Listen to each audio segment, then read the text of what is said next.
Excuse me, lower class people. Can you tell this address? Actually, I'm new here and could not find this address. Hello? Are you listening? I'm talking to you guys. ওহো আমিও না সিফা মানে কাদের সাথে কথা বলছে রাস্তায় সবজি বিক্রি করে এদের কাছে এসে আমি ইংরেজিতে অ্যাড্রেস জিজ্ঞেস করছি লল এনিওয়ে বাংলা তো নিশ্চয়ই তোমরা দুজন জানো রাইট হ্যাঁ আচ্ছা ঠিক আছে আমি বাংলায় জিজ্ঞেস করছি এই যে এই ঠিকানাটা কোন দিকে একটু বলে দিতে পারবে ও মাই গড মানে বাংলাটাও কি তোমরা জানো না মানে বাংলায় কথা বলতে পারো না তোমরা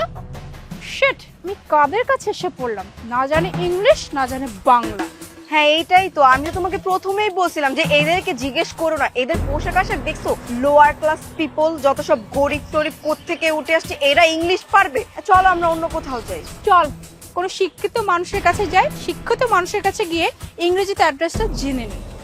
Your address is straight ahead from here, opposite this building. I hope you figure out your address. তুমি ইংরেজি জানো আমি ইংলিশে কথা বলতে পারো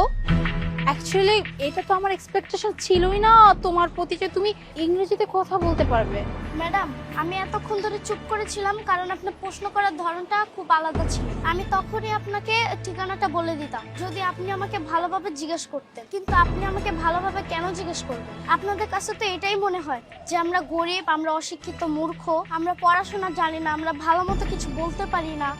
ম্যাডাম আমার বাবা আমাকে এতটাই পড়াশোনা করাইছে যে কোনো মানুষের সাথে কথা বলতে পারবো এই যে ম্যাডাম আপনাদের এক্সপেকটেশন কি আমাদের ছেলেপেলে যারা আছে আমরা যারা কাজ করি তারা সবসময় গরিবই থাকবে তারা ভালো পড়াশোনা করতে পারবে না তারা ভালো খেতে পারবে না ভালো জায়গায় যেতে পারবে না এটাই তো চান শুনুন ম্যাডাম আপনাদের মতো কিছু মানুষের কারণেই আমাদেরকে এইভাবে চিন্তা করা হয় এই যে আমার ছেলে প্রতি ক্লাসে ফার্স্ট হয় তাহলে কি ও ভালো কিছু জীবনে করতে পারবে না অবশ্যই ও ভালো কিছু করতে পারবে শুনুন ম্যাডাম আমি চেষ্টা করতেছি আমার ছেলেকে উচ্চশিক্ষিত করে অনেক বড় জায়গায় পৌঁছে দিতে আমি সবজি বিক্রি করি ঠিক আছে তাই বলে আমার সন্তানও সবজি বিক্রি করবে অবশ্যই না আমরা যে ভুলটা করেছি সেই ভুলটা তো আমাদের সন্তানরা না করে সেই চেষ্টাই আমরা করছি আর আপনারা এই যে গরিব মানুষদের তুচ্ছ-তাচ্ছিল্য করেন এই গরিব মানুষ যদি না থাকে তাহলে আপনাদের কি কষ্ট করতে হবে সেটা বুঝতে পারছেন এই যে সবজি আমরা বাজার থেকে নিয়ে এখানে এসে আপনাদের বাসার সামনে এসে বিক্রি করি এটা যদি না হতো তাহলে আপনাদের কষ্ট করে বাজারে যেতে হতো কিন্তু আপনারা এই যে তিরস্কার করেন না তুচ্ছ-তাচ্ছিল্য করেন এই জন্য গরিবের মন মানসিকতা ভেঙে যায় তারা আশা করেও সেই আশা বড় করতে পারে না আচ্ছা বাবা শোন এরপর থেকে তোকে যদি কেউ তুচ্ছ-তাচ্ছিল্য করে এইভাবে উচিত শিক্ষা দিয়ে দিবি উচিত জবাব দিয়ে দিবি ঠিক আছে এই যে ম্যাডাম আপনার ঠিকানা তো আপনি পাইছেন সোজা ঠিকানায় চলে যান